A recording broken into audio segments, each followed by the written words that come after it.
Let's turn to the prophecy of Isaiah in chapter 58. And we read the 14 verses of the chapter, and our text is the verses 13 and 14, the last two verses of this chapter.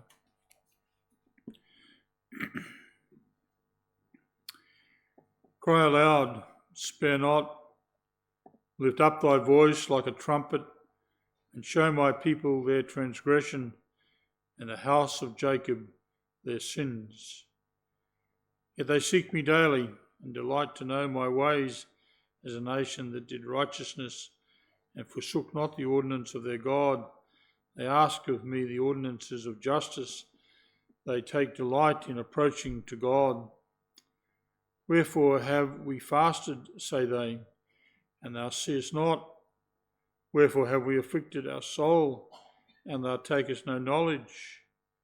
Behold, in the day of your fast ye find pleasure, and exact all your labours. Behold, ye fast for strife and debate, and to smite with the fist of wickedness. Ye shall not fast as ye do this day, to make your voice to be heard on high. Is it such a fast that I have chosen, a day for a man to afflict his soul? It is to bow down his head as a bulrush, and to spread sackcloth and ashes unto him. Wilt thou call this a fast, and an acceptable day to the Lord? Is not this the fast that I have chosen? To loose the bands of wickedness, to undo the heavy burdens, and to let the oppressed go free, and that ye break every yoke? Is it not to deal thy bread to the hungry, and that thou bring the poor that are cast out to thy house? When thou seest the naked, that thou cover him, and that thou hide not thyself from thine own flesh? Then shall thy light break forth as the morning, and thine health shall spring forth speedily, and thy righteousness shall go before thee. The glory of the Lord shall be thy reward. Then shalt thou call, and the Lord shall answer. Thou shalt cry, and he shall say, Here I am. If thou take away from the midst of thee the yoke, the putting forth of the finger, and speaking vanity, and if thou draw out thy soul to the hungry, and to satisfy the afflicted soul, then shall thy light rise in obscurity, and thy darkness be as the noonday. And the Lord shall guide thee continually, and satisfy thy soul in drought, and make fat thy bones, and thou shalt be like a watered garden, and like a spring of water whose waters fail not. And they that shall be of thee shall build thy old waste places. Thou shalt raise up the foundations of many generations, and thou shalt be called the repairer of the breach, the restorer of paths to dwell in. If thou turn away thy foot from the Sabbath, from doing thy pleasure on my holy day, and call the Sabbath a delight, the holy of the Lord honourable, and shalt honour him, not doing thine own ways, nor finding thine own pleasure, nor speaking thine own words, then shalt thou delight thyself in the Lord, and I will cause thee to ride upon the high places of the earth, and feed thee with the heritage of Jacob thy father, for the mouth of the Lord hath spoken it. And may the Lord bless his word and give us an understanding of the issues that are being actually addressed there in by the prophet Isaiah as regards the children of Judah. Our text then this morning, brethren, is that those last two verses of Isaiah 58. If thou turn away thy foot from the Sabbath, from doing thy pleasure on my holy day, and call the Sabbath a delight, the holy of the Lord honourable, and shalt honour him, not doing thine own ways, nor finding thine own pleasure, nor speaking thine own words, then shalt thou delight thyself in the Lord, and I will cause thee to ride upon the high places of the earth, and feed thee with the heritage of Jacob thy father, for the mouth of the Lord hath spoken it.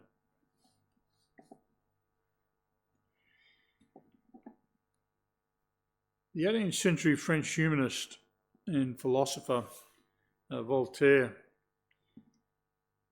who was actually a strident opponent of Christianity, said, if you want to kill Christianity, you must first destroy the Christian Sabbath. This is what we see taking place in Australia and in many other parts of the world today. The Hebrew word for Sabbath comes from a verb meaning to cease or to rest. Only 40 years ago, the Lord's Day, the first day of the week, was maintained by a large portion of Australian society as a day of rest. Apart from any religious observance of the day, it was a day on which men and women did not engage in ordinary secular activities and employment. Offices and factories were shut, shops, including supermarkets, didn't open, businesses did not trade, and it was even a day on which little, if any, sport or other recreation was organised. Even though there was minimal religious observance of the day, it was a day when much of the nation really came to a standstill. That was 40 years ago. However, today, the first day of the week has been completely transformed. No longer is the first day of the week a day of rest. Society has come to regard the first day of the week as a day for both work and recreation. Shops and businesses are open. Sporting events are regularly scheduled on the Lord's Day. The transformation that has occurred within society and within our community in general has been profound. And with that transformation, perhaps not surprisingly, has come a growing laxity among Christians as regards the observance of the Sabbath day. Influenced by the world and its norms, Christians have become to regard the Lord's Day as a day in which they can pursue their own interests. Interesting, or increasingly rather, fewer and fewer churches have morning and evening services. Where there are two services, the evening service often really is a repeat of the morning service. And so worshippers attend either morning or evening, but not both. For many Christians today has become, at least in part, a day for entertainment and social gathering. It's worth recalling that the reformers in the Netherlands referred to the Sabbath day as God's dike. In describing the Sabbath day in those terms, the Dutch reformers likened the Sabbath day to the dikes that held back the North Sea from inundating the low-lying areas of the Netherlands. And in the view of the Dutch reformers, the Sabbath day performed a similar function to the dikes, in that the Sabbath day held back the flood of materialism, worldliness, and pleasure madness that threatened to inundate the Christian church and the lives of its members in that time, or at that time. Today, brethren, there are serious leaks. There's serious leaks in the spiritual dike, namely the Sabbath day. A day designed by God for the protection and preservation of the Church of Jesus Christ is being grossly abused. So I want to look at this Word of God under this theme, calling the Sabbath a delight. Calling the Sabbath a delight. That's the terminology of our text. I divide the sermon under these three headings: a positive perspective, secondly, a common perspective, and thirdly, a delightful perspective. In our text, Isaiah addresses the failure of the children of Judah to carefully observe and maintain the Sabbath day. Isaiah addresses that subject against the background of the strong sense of pride that was evident among the children of Judah as regards their outward observance of the religious rites and ceremonies set forth in the law of God. And that's what you see actually in Isaiah 58, where you have those whole series of questions really where the Lord, through Isaiah, is challenging the perception and conception of the children of Judah about their obedience to the religious rites and ceremonies of God's law. So far as the children of Judah were concerned, their external observance of the rites and ceremonies of the law was a matter of considerable national pride. Many among the children of Judah believed it was their diligent observance of the different religious rites and ceremonies that had actually averted the judgment of God from falling upon them. However, it's of interest to note that Isaiah 58 opens with the Lord exhorting Isaiah to forcefully reprove the children of Judah with respect to their formal, external, heartless religion. This is how Isaiah 58 begins. Cry aloud, spare not, lift up thy voice like a trumpet, and show my people their transgression and the house of Jacob their sins.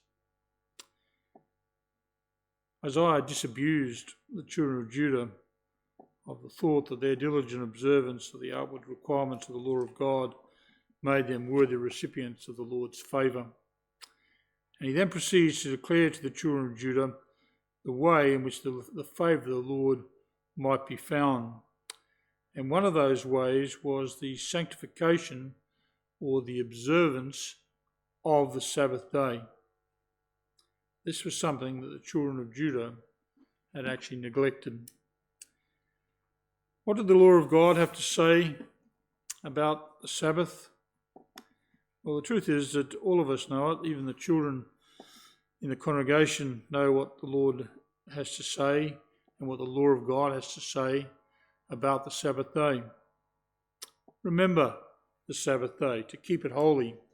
6 days shalt thou labour and do all thy work, but the seventh is the Sabbath of the Lord thy God. In it thou shalt not do any work, thou, nor thy son, nor thy daughter, thy manservant, thy maidservant, nor thy cattle, nor thy stranger that is within thy gates. For in 6 days the Lord made heaven and earth, the sea, and all that in them is. Wherefore the Lord blessed the Sabbath day and hallowed it. The remembrance of the Sabbath day was both then and now a requirement of the law of God. It was not a matter of liberty for the children of Judah, nor it is a matter of liberty for Christians today. The fourth commandment forms an integral part of the moral law of God. It was and continues to be the law of God. It is as much the law of God as commandments such as thou shalt have no other gods before me, or thou shalt not kill, or thou shalt not steal. The Sabbath, the day of rest, was a God-given and God-appointed creation ordinance, grounded as it was upon God's own resting on the seventh day of the creation week.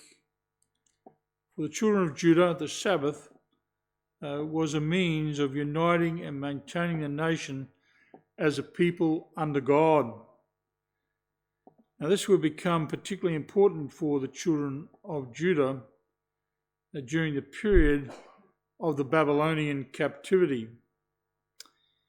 Though the children of Judah had not been taken into captivity at the time that Isaiah delivered the prophecy contained in our text, the Babylonian captivity was absolutely certain. Therefore, Isaiah in our text addresses the children of Judah as though they were already in captivity.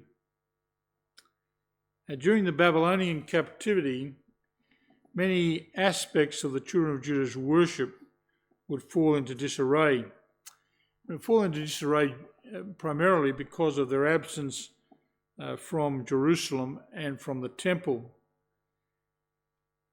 The observance of the Sabbath was another aspect, though, of the worship of God that would fall into disarray during the period of the Babylonian captivity. And so therefore Isaiah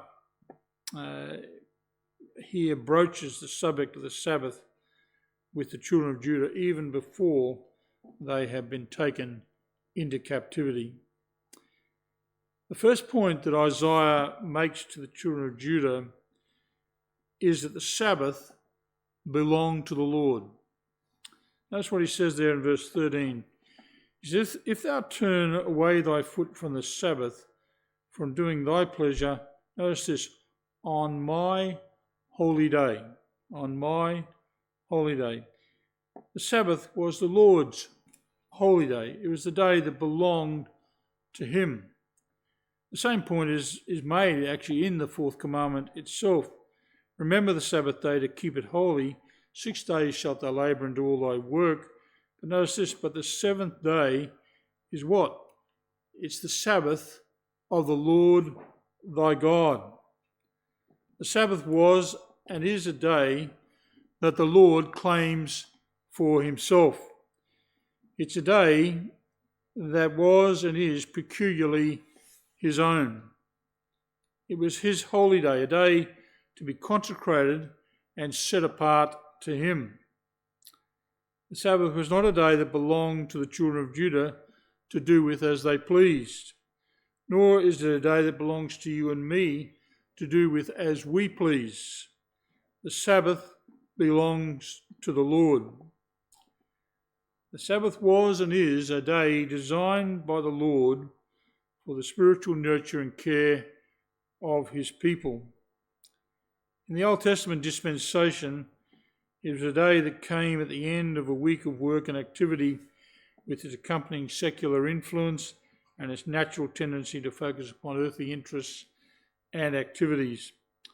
And so therefore the Lord purposely prohibited all work on that day, save for the works of necessity and mercy, so as to enable his people to come apart from the things of this world and to feed their souls spiritually. The same applies even today, even though we gather for worship and we regard the Sabbath as the first day of the week.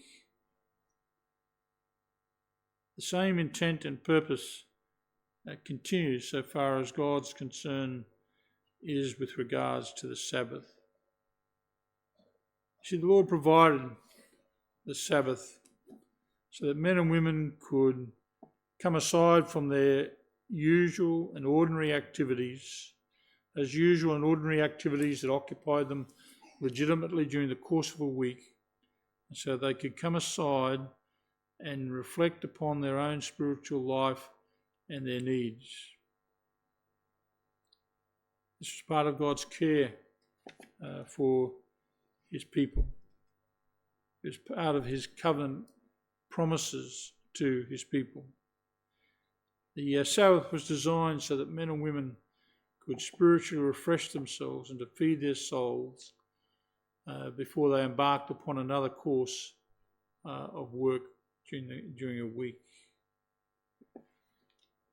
Now, the children of Judah were well aware, of course, of the fourth commandment. They knew that the Lord required them to keep the Sabbath day. In fact, they knew it was, as is described here, they knew it was the Lord's pleasure. It's what the Lord desired that they should do. And so they knew that the Lord required them to keep the Sabbath day. And we know that also as New Testament Christians, that we're obliged to keep the fourth commandment. The fourth commandment has not been abrogated, it's not been set aside as some maintain. But we are to remember the Sabbath day to keep it holy. But the problem that existed among the children of Judah, and it's a problem that can be seen in the church today, was that the children of Judah were not focused altogether upon doing what was pleasing to the Lord. In fact, the children of Judah had a tendency to focus upon what was pleasing to themselves, upon pursuing their own pleasure. And they had a tendency to pursue their own pleasure on the day that the Lord claimed for himself. And that's what's indicated in verse 13 again. If thou turn away thy foot from the Sabbath, notice this, from doing thy pleasure. That's what the children of Judah were doing. They were doing their pleasure on God's holy day. The Lord's pleasure was that his people ceased from work that ordinarily occupied them during the other 6 days of the week, so that the Sabbath would not only be a day of physical rest, but a day in which his people might be built up and rejuvenated spiritually. The children of Judah needed that. We need that. Living in the midst of a sin-filled world in which we're engaged in a spiritual warfare every day is spiritually demanding. Our constant engagement with the secular world taxes our spiritual reserves. We need to have those spiritual resources renewed and refreshed. This is what the Lord has gifted to us in the Sabbath day. And the Lord views this as a matter of importance. Have you ever reflected upon the sin of the Israelite man in Numbers 15 in verse 32 and following, who picked up some sticks on the Sabbath day? We read there, and while the children of Israel were in the wilderness, they found a man that gathered sticks upon the Sabbath day. They found him gathering sticks, and they rather that found him gathering sticks brought him unto Moses and Aaron and unto all the congregation. They put him in ward because it was not declared what should be done to him. And the Lord said unto Moses, the man shall surely be put to death. All the congregation shall stone him with stones without the camp. And all the congregation brought him without the camp and stoned him with stones. And he died as the Lord commanded Moses. Why was that man's sin viewed so seriously by the Lord that he directed that he be put to death? Was simply gathering firewood on the Sabbath day a matter of such seriousness? Well, we should understand it was not the physical act of picking up sticks on the Sabbath day that was viewed so seriously by the Lord. But what it was that the man's actions demonstrated that he actually despised the spiritual rest of God. He despised the provision that the Lord had made for his spiritual nurture and care. He did not, by his actions on the Sabbath day, he did not value the Sabbath day.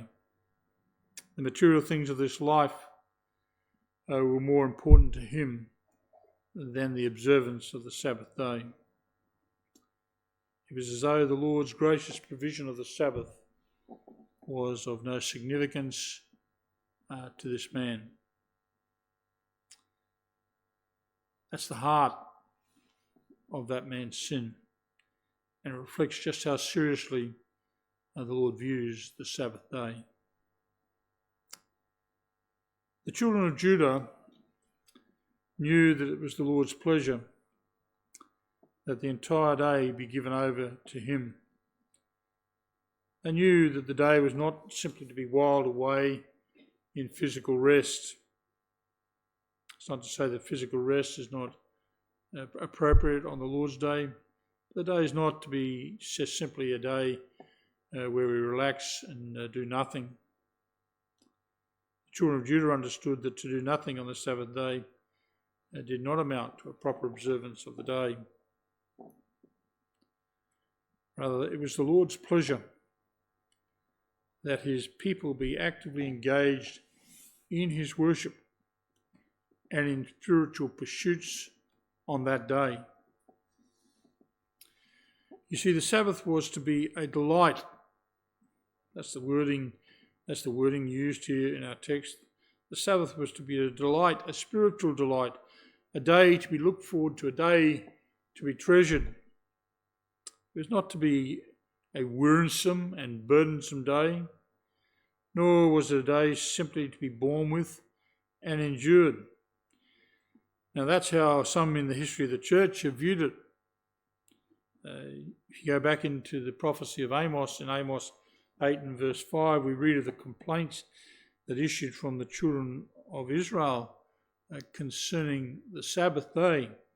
There you read, this is what they were saying: when will the new moon be gone, that we may sow corn, and the Sabbath, that we may set forth wheat? The Sabbath was an impediment to the children of Israel in Amos's day. They observed it, they didn't like it, they would have preferred it didn't exist because it inhibited them. They couldn't go about their normal activities on the Sabbath day. And to be truthful, brethren, that's how some view the Sabbath today.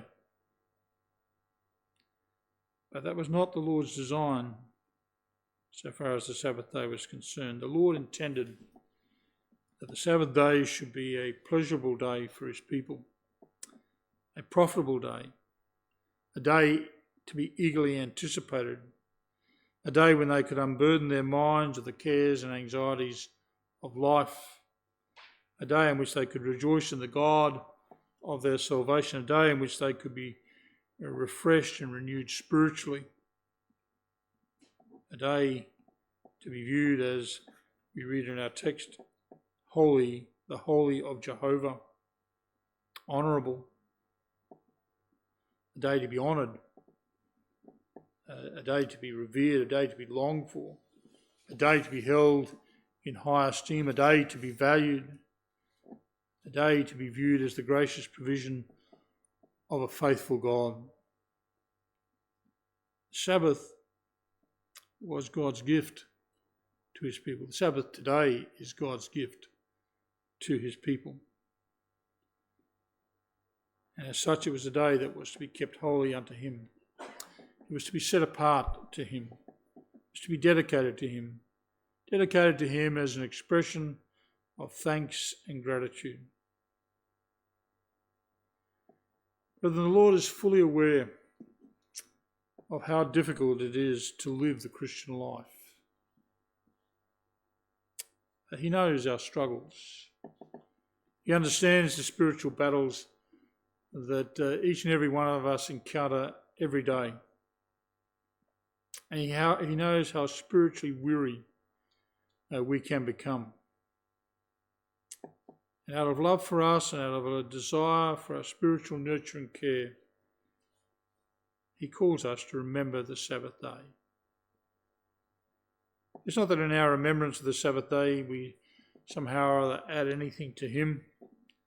It's not as though he needs us to observe the Sabbath day, as though by our observance of the Sabbath day he receives some benefit. But he gives us the Sabbath for our own spiritual health and well-being. Now, brethren, the question arises, of course, how do we view the Sabbath? As we've said, the Sabbath should be a day that is set apart to God, a day in which we should delight in the coming of the day.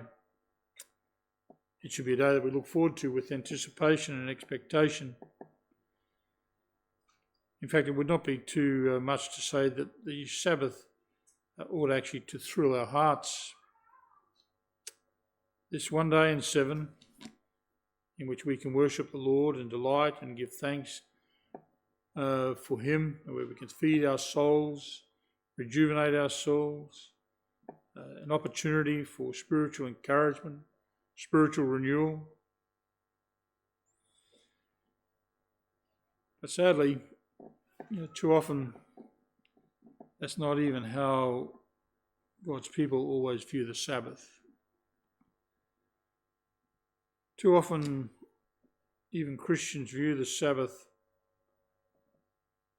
in light of the restrictions of the day, or what they perceive to be the restrictions of the day. And the tendency is to focus upon the things that we can't do on that day, on the things that we have to forego on that day. And as we focus upon those things, we fail to view the Sabbath as a delight. We don't We don't look for it. We don't desire it. We certainly don't treasure it. And the day itself becomes mundane and a day that we simply endure. It's not a day that we treasure, and it's not a day that brings us genuine happiness and joy. And it certainly would be a stretch to say that it delights our hearts. Too often, even Christians see the Sabbath as an intrusion into their lives, with the result that they cannot wait for the Sabbath really to be over so they can get back to the activities that they pursue during the course of the week. We join in the chorus of those in Amos's day who said, "When will the new moon be gone, that we may sell corn, and the Sabbath that we may set forth wheat?" Brethren, the Sabbath day is the Lord's gift to us. It's a day that He has graciously supplied, a day for meditating and reflecting upon spiritual things, a day for girding our loins about with truth. We need to use it well. We need to prepare for it. We need to do that individually. We need to do that as families as well. Parents need to prepare their children for the Sabbath day. They need to make the Sabbath day a day of interest and enjoyment for their children. They ought to take the opportunity to use the Sabbath day for the spiritual nurture and care of their children, to speak to their children about the things of God, about Jesus Christ, and the way of salvation. Now, will that take time? Yes, it will. Will that be at times burdensome? Yes, it will. But is it worth it? Yes, it is. So then what value do we place upon the spiritual well-being of our children? What view do we want our children to have of the Sabbath day? Let us seek by the way we use the Sabbath day to instruct our children as to the view they ought to have of the Sabbath day. So let's use the Sabbath day as a day to care spiritually for our children, to speak to them about the things they've heard at church, to teach them about spiritual things, to equip them for the week that lies ahead of them. Adults are not the only ones engaged every day in spiritual warfare. And the Sabbath is an opportunity to spend time with our families, to spend time even for ourselves alone with the Lord. In that we're privileged people. The Sabbath reflects actually God's kindness toward us. He could have not provided the Sabbath. He could have, as it were, stipulated that we work 7 days, no breaks, no time, to come aside from the ordinary activities of life. But He's provided the Sabbath day, and it evidences His mercy and grace. So, brethren, let's use the Sabbath day for the purposes that God intends. Don't waste the Sabbath day. Contemplate and give thanks for the Sabbath day. Use it for your spiritual nurture and care. Spend time in prayer. Spend time in the Word of God. Spend time with your families and with one another, speaking about the things of God. Now, to make the Sabbath day a delight does not necessarily come easily or naturally to any of us, but it is the hallmark of those in whom the Spirit of God dwells. Our natural inclination is to use the Sabbath for our own purposes. That's what was occurring among the children of Judah. And when we do that, we ought not to be surprised that our spiritual health declines. Christian life in such circumstances can become a very real struggle, as it were, we feel alienated from God. We feel spiritually lethargic. Our appetite for spiritual things wanes. And the issues of this world assume a larger place in our lives. Brethren, remember the Sabbath day.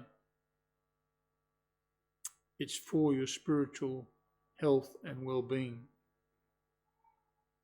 Use it for the purpose that God has intended.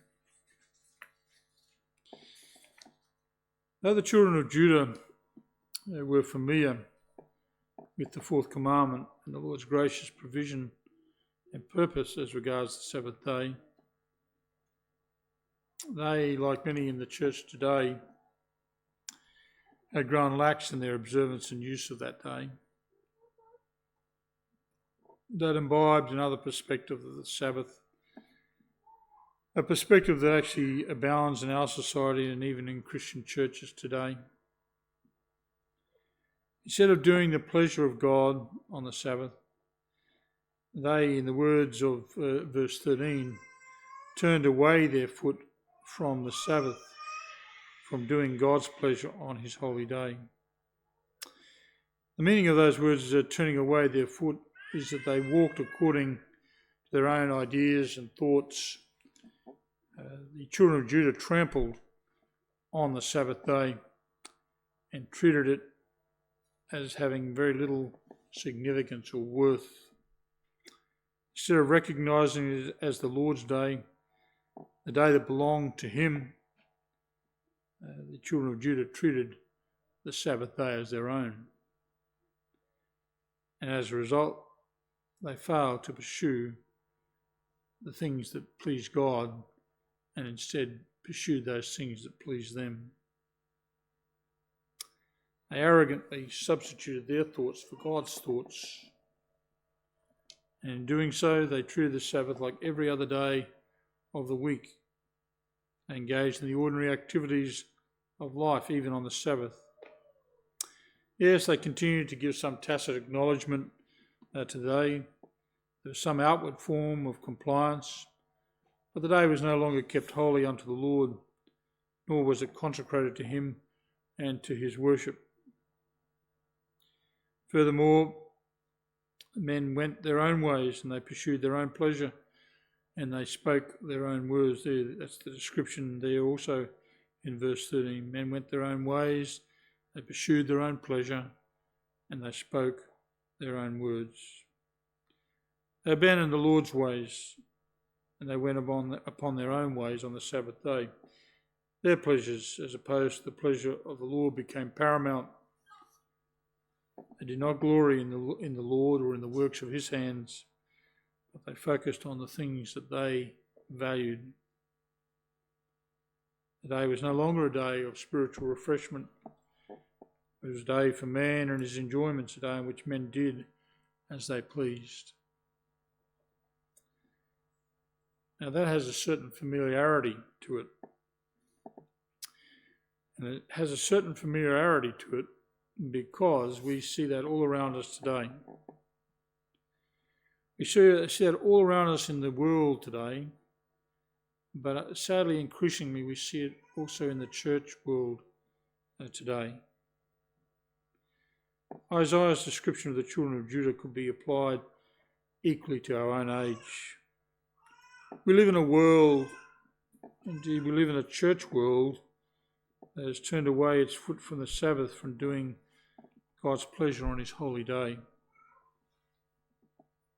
And our age increasingly fails to regard the Sabbath as a delight, a holy of the Lord, honourable.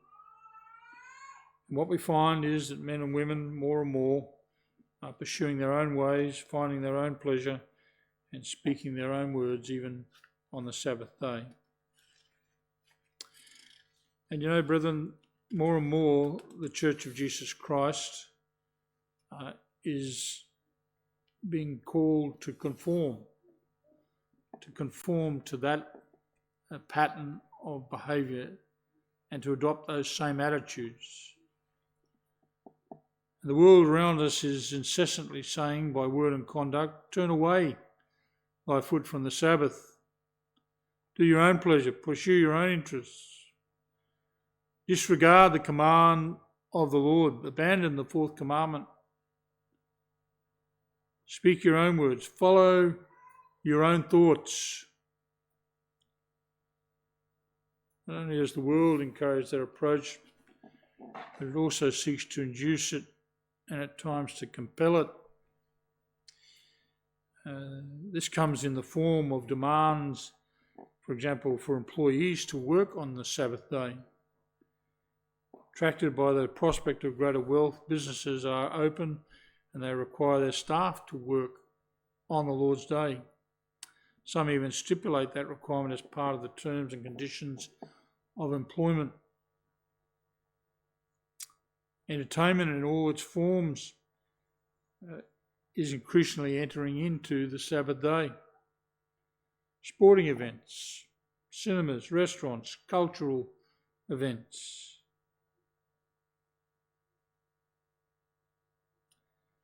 Brethren, the truth is the pressure is on. It is the growing laxity as regards the observance of the Sabbath day that sees Christians more and more disregarding the Sabbath day. We see that even in the regularity of attendance at worship. More and more people find it, as were, a burden to attend twice on a Lord's Day to worship. And what we're seeing more and more in the church world even is that people, in fact, attend only once, and some are, in fact, attending not at all.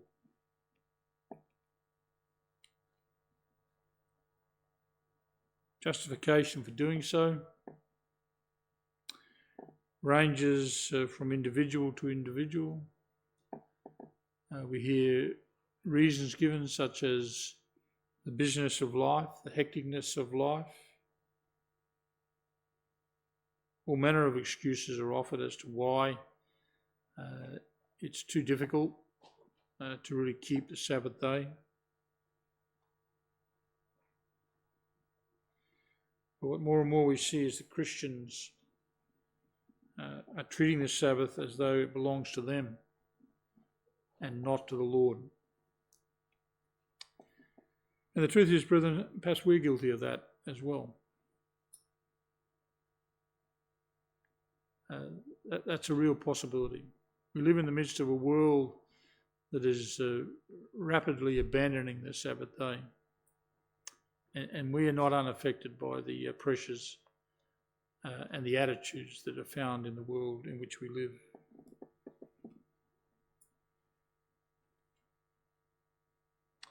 God created the Sabbath for our spiritual well-being.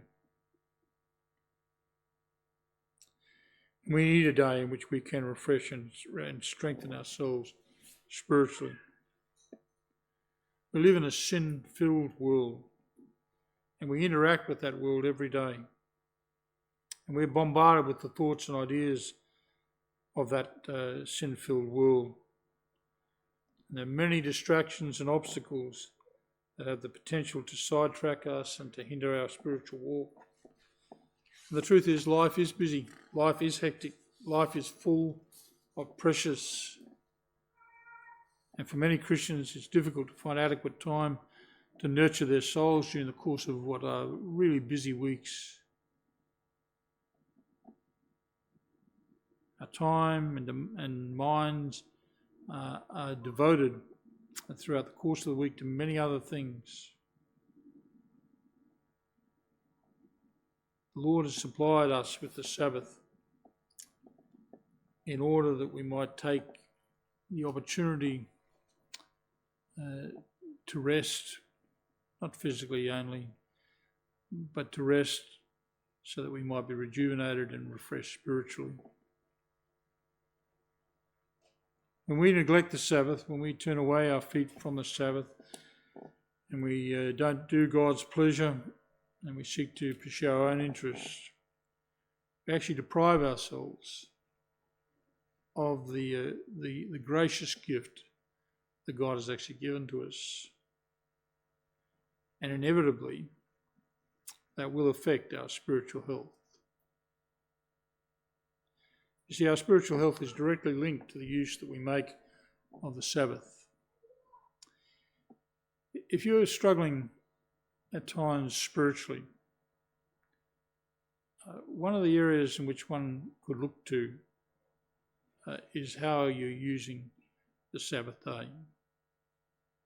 Do you use the Sabbath day for the purposes for which God has given it? Or have we allowed other things to intrude into the Sabbath day so that we actually don't make good use of it for ourselves or for our families? I want to conclude, brethren, with the beautiful promise that's actually contained in verse 14 of Isaiah 58. There are spiritual blessings to be enjoyed in the proper observance of the Sabbath. If we will do God's pleasure as regards the Sabbath and not our own, notice what verse 14 says. Then shalt thou delight thyself in the Lord, and I, that's the Lord speaking there, and I, the Lord, will cause thee to ride upon the high places of the earth, and feed thee with the heritage of Jacob thy father, for the mouth of the Lord hath spoken it.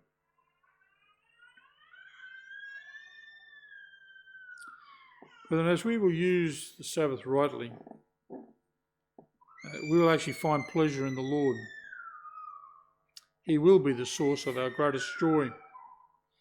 We will experience genuine delight in drawing near to him, in knowing him, in reflecting upon him and his perfections, in giving consideration to his love, to his justice, to his long-suffering, to his mercy, to his grace, in contemplating his glorious works, the fulfilment of his covenant promises, the sending of his Son into this world sinners to save, the salvation purchased by Christ at the cross, the transforming work that we see in our own lives, and the enjoyment of that personal fellowship and communion that we have with him.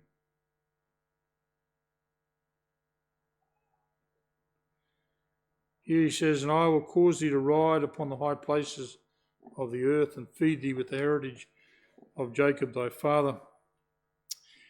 The exact meaning of those words is difficult to determine with absolute precision. The description certainly points to a triumphant Judah.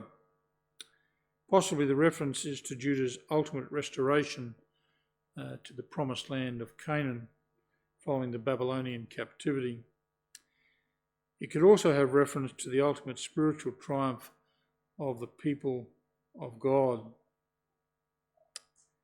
And when the Lord here says that he will feed thee with the heritage of Jacob thy father, this would also appear to be a reference to the children of Judah's restoration to the promised land from Babylon. They would enjoy the heritage of Jacob their father. They would enjoy the covenant blessings that were promised to Jacob.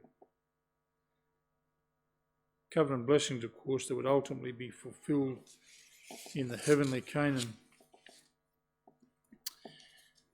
Whatever the exact nature of the promises contained in verse 14, what is evident is that they are evidently glorious.